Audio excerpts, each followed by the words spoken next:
네, 굿모닝 월가일보 이번 순서는 국내외 경제와 증시 이슈를 각 분야의 전문가들 모시고 이야기하는 코너입니다.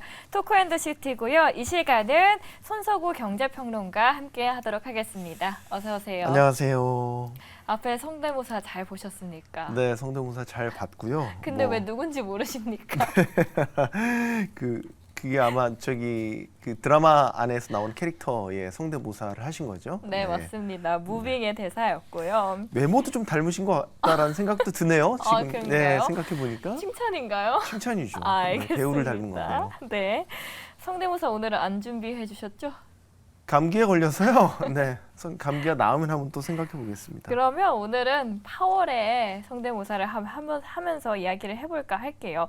9월에 FOMC 결과가 나왔습니다. 다소 시장에서는 매파적인 스탠스였다라고 비춰보는 것 같은데 네. 평론가님께서는 어떤 시각으로 보셨습니까? 네, 9월 FOMC 결과를 보면 저희가 지금 웃을 때가 아니죠. 사실 네. 오늘 미국 시장도 그렇지만 우리 시장도 FOMC 여파에 상당한 충격을 받았고 하락폭도 컸고 업종 가리지 않고 전부 다 FOMC 충격을 받았기 때문에 사실 웃을 일이 아닌데 한마디로 요약하자면 이건 것 같아요. 앞서 나가는 시장을 파월이 다시 한번 뒷덜미를 잡았다라는 걸로 좀 요약을 해볼 수 있을 것 같아요. 일단 금리가 9월 FOMC에서 동결될 거라는 거는 기정사실화 됐기 때문에 그렇죠. 큰 문제는 아니었는데 놀랐던 거는 일단 파월이 다시 한번 올해 안에 추가적인 금리 인상 가능성을 조금 더 강한 어조로 열어놨다는 것.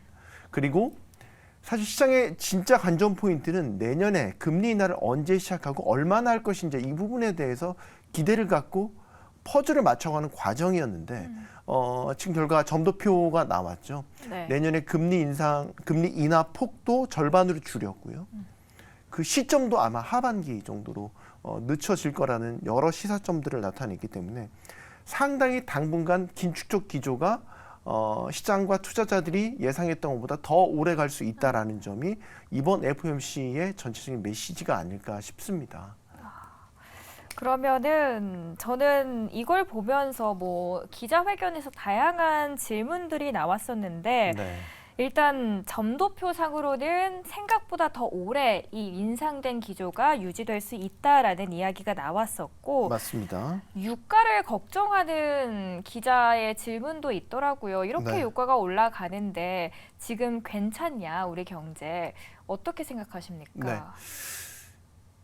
파월 의장이 유가에 대한 질문을 받았을 때는 크게 비중을 두고 얘기하지는 않았어요. 물론 유가 상승세에 대해서 유심히 보고 있다고는 했지만 유가 상승세는 얼마나 지속하느냐가 관건이라고 얘기를 했고 인플레이션의 추세를 보기 위해서는 이런 에너지라든지 식료품 가격 변동성 있는 것들을 제외한 근원 물가를 보는 게 중요하다라는 얘기를 했거든요. 그러면 시사하는 거는 지금 상황에서 인플레를 따졌을 때 유가는 큰 변수가 아니라는 점을 얘기했고 오히려 지금 전반적인 경제 지표들이 뜨겁다라는 점을 오히려 강조점을 두고 얘기를 했던 것 같아요. 이번에 그 경제 전망에 대한 여러 지표들이 다 바뀌었지 않습니까? 저는 특히 눈에 띄었던 경제 성장률, GDP가 1.0%에서 2.1%로 네. 상향을 했잖아요. 연말 물가 상승률은 3.2에서 3.3%로 약간 올렸어요. 아직 전반적으로 물가가 뜨겁기 때문에 소위 얘기해서 시장에서 기대하는 금리 인하, 즉 완화적인 스탠스로의 피봇, 연준의 정책이 피봇하는 거는 아직 멀었다라는 점을 계속해서 여러 근거들을 대면서 이번에 시장에 강력한 메시지를 던진 게 아닌가 싶습니다. 저는 보면서 아까 기사를 보니까 JP모건에서 연내 유가를 120달러를 돌파할 수도 있다. 그렇다면은 전 세계적으로 굉장히 큰 충격을 줄 것이다. 네. 이야기가 나와서 유가 이야기를 한번 여쭤봤는데 시나리오는 사실 여러 안 좋은 시나리오들은 계속해서 나오잖아요. 네. 근데 이제 저희는 지금 일단 우리 눈앞에 펼쳐진 걸 갖고 얘기를 할 필요가 있는데 말씀하신 대로 유가가 WTI 기준으로 120달러대까지 가면 그건 난리 날 상황이죠. 큰일 나죠. 네, 큰일 날 상황이죠. 역사적으로도 유가가 100달러를 넘었을 때 전반적인 물가에 대한 부담이나 실물 경제에 대한 부담이 계속해서 있었지 않습니까? 근데 거기에 대해서 미국 정부가 과연 유가가 이렇게 오르는 상황을 가만히 냅둘 것이냐 이것에 대한 의문도 있어요. 과거 바이든 행정부가 정부 비축유를 풀어서 유가를 안정시키는 노력을 했었잖아요. 그렇죠. 네, 최근에 제닛 옐런 재무장관이 그 CNBC와 인터뷰에서 그 유가 관련된 이야기를 하면서 유심히 살펴보고 있고 바이든 대통령이 국내에서 석유가 비싸게 거래되는 것에 대해서 좋지 않게 생각하고 있다라는 돌려 말하는 미국식 표현을 하긴 했지만 이건 결국 더 올라가면 정부가 비축유를 푼다든지 이런 조치를 취해서라도 뭔가 액션을 취할 수 있어라는 것을 시사한 것으로 보죠. 그런 점을 봤었을 때는 유가의 오르는 모습을 계속해서 내버려 두진 않을 것이다. 그리고 지금 현 시점에서는 제롬 파월 연준 의장은 인플레에 대한 위협을 따졌을 때 유가보다는 다른 경제 지표에 대해서 더 방점을 두고 얘기를 하고 있다. 현재 상황은 그렇다는 겁니다. 제가 왜 이 질문을 드렸냐면요.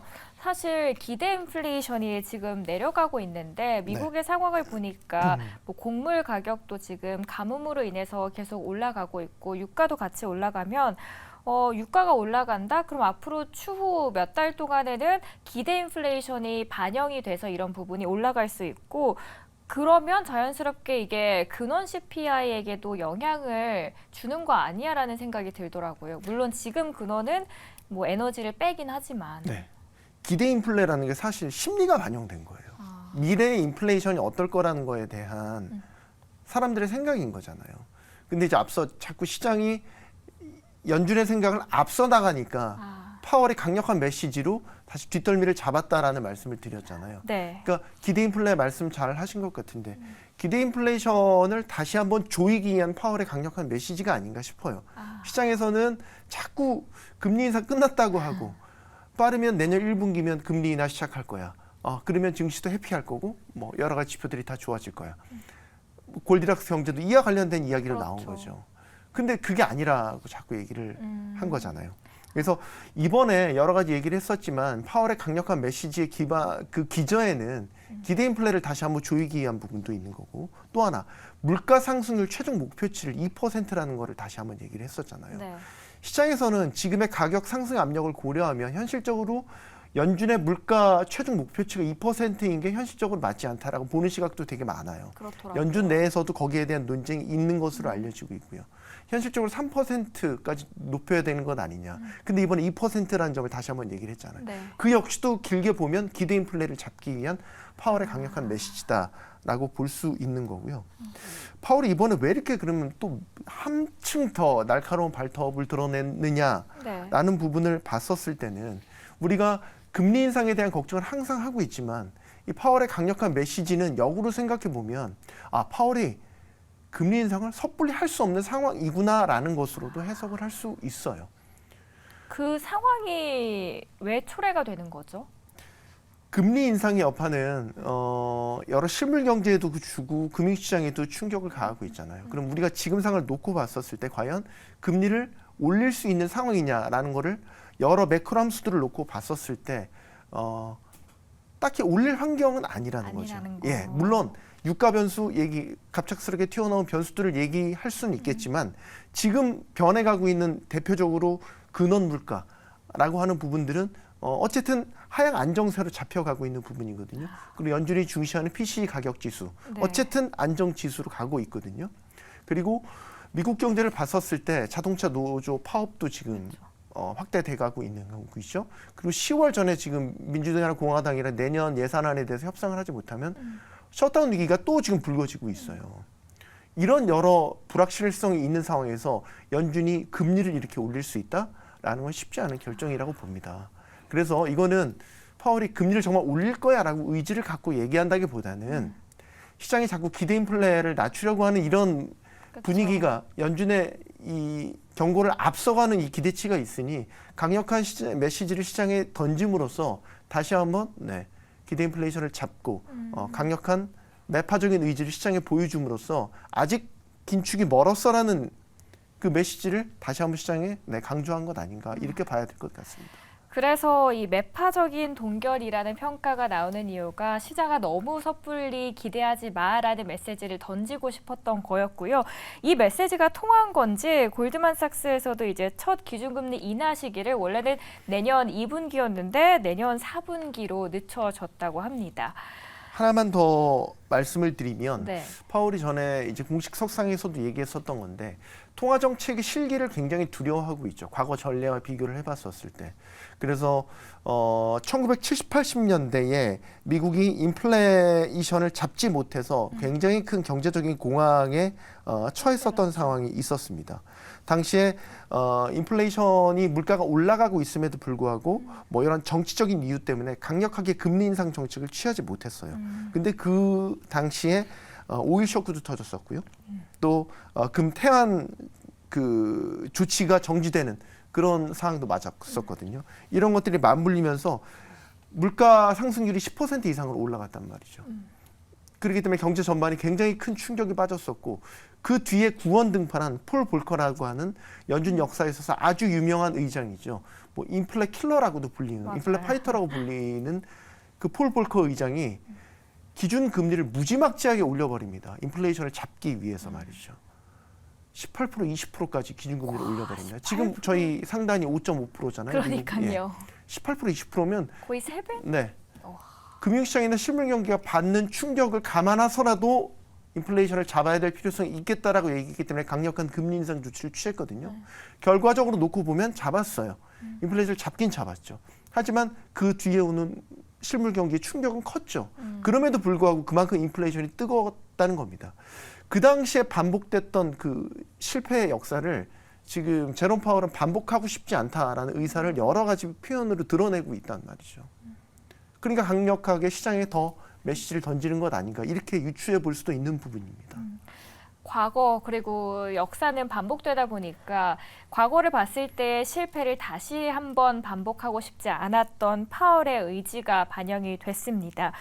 시장이 받은 충격은 그래도 생각보다 상당했습니다.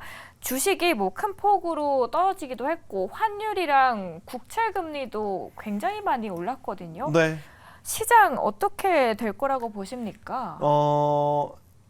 일단은 시나리오가 나왔기 때문에 그러니까 연준이 제시한 올해 추가적인 금리 인상, 내년 금리 인하 시기나 폭 다 줄은 이런 것들이 나왔기 때문에 우리 금통이 우리 한국은행 입장에서도 아마 셈법이 복잡해질 거예요. 물론 가능성이 현재로서는 높아 보이진 않지만 정말로 전격적으로 금리 인상 조치가 치러진다면 하루도 더 이상 버틸 재간이 없겠죠. 지금도 2%포인트 금리 격차가 나는 것에 대해서 괜찮다고 얘기하지만 최근에 환율 보세요. 증시 보세요. 특히 증시 주식시장에서 외국인 수급 보세요. 다 네. 빠지고 있던데요. 네, 빠지고 있잖아요. 네.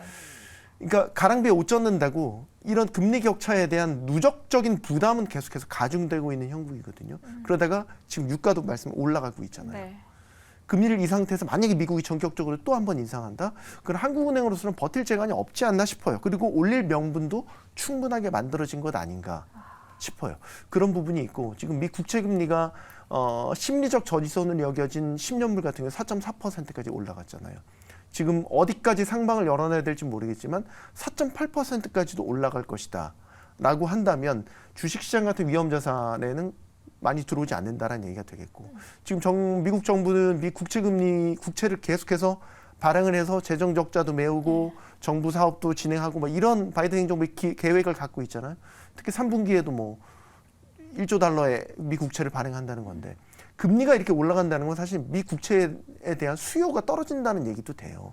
그러면 미국 국채를 많이 사줬던 중국이나 일본 이런 큰 손들이 움직여줘야 되는데 지금 상황이 녹록치 않죠.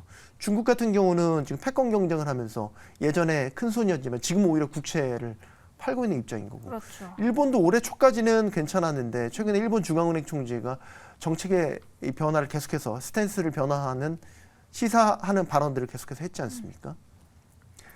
이런 상황이기 때문에 미국으로서는 참 여러 가지 곤란한 상황에 직면해 있다라고 보는 것이고요. 그래서 지금의 어떤 그 긴축적인 매파적인 그 연준의 정책이 금융시장에 주는 충격이 그만큼 클 수밖에 없다라는 거고 우리 시장에 도입해 보면 전 제일 걱정인 게 환율인 거죠.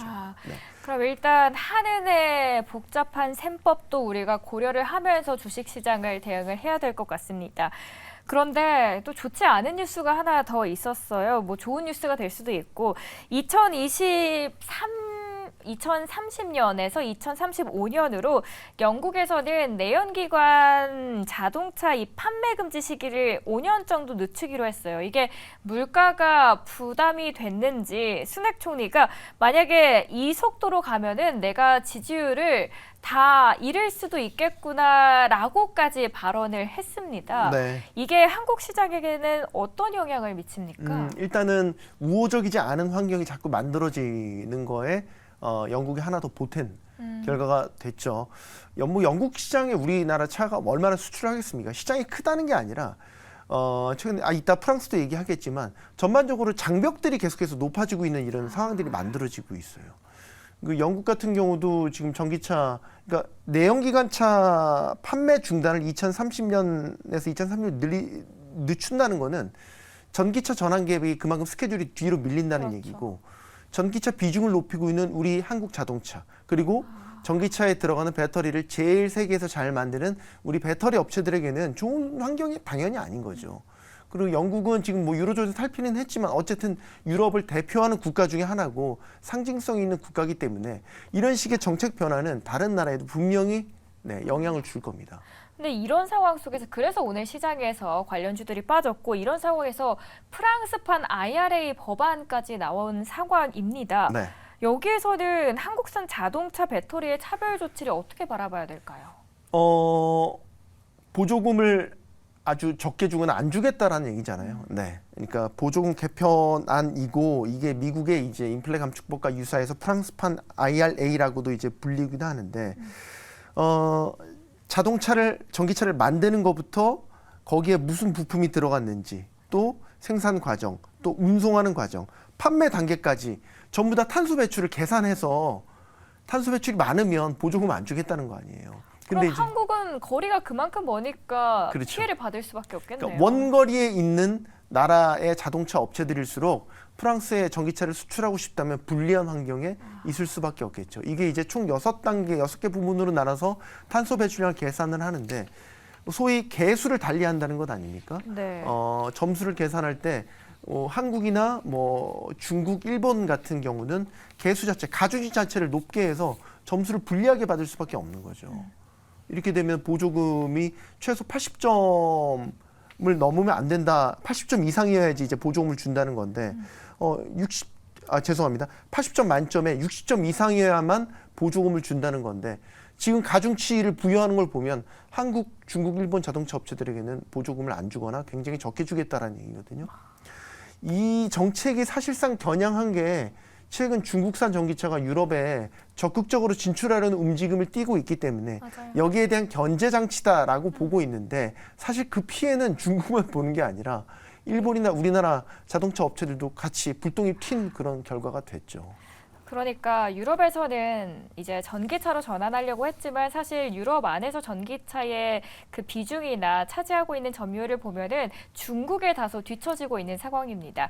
그래서 이런 조치가 오히려 중국에게는 계속 호재로 작용을 했거든요.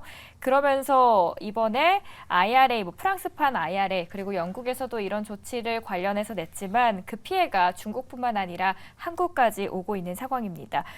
그렇다면 우리 한국 시장은 어떻게 앞으로 이걸 헤쳐나가면 좋을까요? 미국 IRA가 시행됐을 때를 비교해 보면 당시에 이제 미국 IRA 인플레 감축법이 좀 급하게 만들어진 부분이 있는데 발효가 되고 나서 이제 미국 정부와 협상을 통해서 우리가 그 상업용 차량, 상용차에 대해서는 예외를 인정받았어요. 그래서 보조금을 받을 수 있게 됐거든요.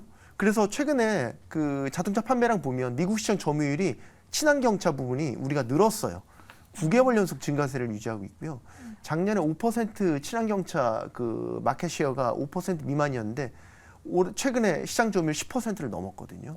그게 이제 그런 협상을 통해서 빈 틈을 찾아내서 그걸 공략을 해서 예외 조항을 얻어냈기 때문에 우리 자동차 그나마 숨통이 좀 트인 건데 지금 프랑스파 IRA도 이제 법은 이제 그 제도는 확정이 됐지만 의견을 받을 거란 말이죠.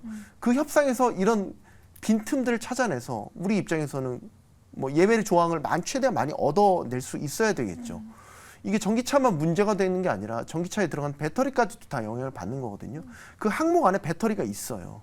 그러면 이 보조금을 받지 못하게 된다는 거는 결국에는 우리 전기차, 배터리들 다 그렇죠. 가격 경쟁력에서 유럽 안에서 특히 프랑스 안에서 밀리게 된다라는 얘기인 거고. 그럼 사실 전기차는 아직 가격이 대중화되지 않았기 때문에 보조금이 없이는 사실 굉장히 비싸 소비자들이 접근을 못하는 가격대잖아요. 그러니까 보조금이 필수적이란 말이죠. 그러니까 예외 조항을 얻어내야 되는 겁니다. 그러니까 미국파 IRA를 잘 그 분석을 해서 프랑스에도 이런 예외 조항을 얻어낼 수 있도록 협상에 나서야겠죠. 저희가 미국에서 어떻게 그 빈틈을 찾아냈는지 기억을 하면서 기업들이 프랑스 그리고 영국의 빈틈까지 찾아내야겠죠. 한 가지만 마지막, 더 네. 말씀드리고 싶은 거는 지금 전반적인 우려점은 뭐냐면 장벽들이 지금 유럽도 그렇고 미국도 그렇고 자국 우선주의의 정책 기조가 강화되면서 네. 우리 입장에서는 수출을 해야 되는 우리 입장에서는 계속해서 장벽들이 만들어지고 있어요. 미국에 우리 배터리 공장들 많이 세워졌잖아요. 다 미국 자동차 업체들 합작 공장으로 세워진단 맞아요. 말이죠. 그거는 미국 바이든 행정부의 리쇼어링 정책으로 인해서 미국의 합작 공장을 지어야지만 세제 혜택이라든지 보조금 혜택이 주어지기 때문에 미국이 짓는 거예요. 우리 LG 에너지 솔루션이나 삼성 SDI가 미국이 좋아서 무조건 그렇게 짓는 게 아니란 말이죠. 근데 만약에 그런 거 없이 그 배터리 공장들이 우리나라에 지어졌다면 사실 공장이 지어짐으로써 얻게 되는 고용 효과라든지 각종 부가적인 경제적 효과들을 다 우리 땅에서 누릴 수 있게 되는 건데 네. 사실 미국에서 지어지기 때문에 재무제표상 실적은 올라갈 수 있겠지만 실질적인 그 실물 경제에 미치는 경제적 효과는 우리 입장에서 안타까운 거죠. 그러니까 이런 식의 해외 장벽들이 세워진다는 것은 분명히 우리 전기차, 배터리 업체들에게 우호적인 환경은 만들어져 가고 있는 건 아닌 것 같습니다. 그런 부분이 걱정되는 거죠. 그냥 사실 전반적으로 큰 거시적인 시장을 봤을 때도 전기차의 미래가 다소 걱정스러운 부분입니다. 저희가 계속해서 이어질 내용들 FOMC도 그랬고 이번에 전기차 시장 이야기도 그렇고 좀 좋지 않은 소식이어서 오프닝 때 웃으면서 성대모사 이야기를 한번 시작을 해봤고요. 다음 주에 한번 준비를 해주실 겁니까? 성대모사? 성대모사요? 네. 저희의 기대를 하면서 그럴 상황이 아닐 것 같아요. 지금 정말 그래요? 주시장 상황이 네. 좋길 바라는 마음으로 그러면은 네. 좋아지면 준비를 해주시는 걸로 하고 보내드리도록 하겠습니다. 오늘 FOMC 그리고 전기차 시장에 대해서 많은 이야기 해주신 손석구 평론가 보내드리도록 하겠습니다. 오늘도 좋은 말씀 감사합니다. 고맙습니다.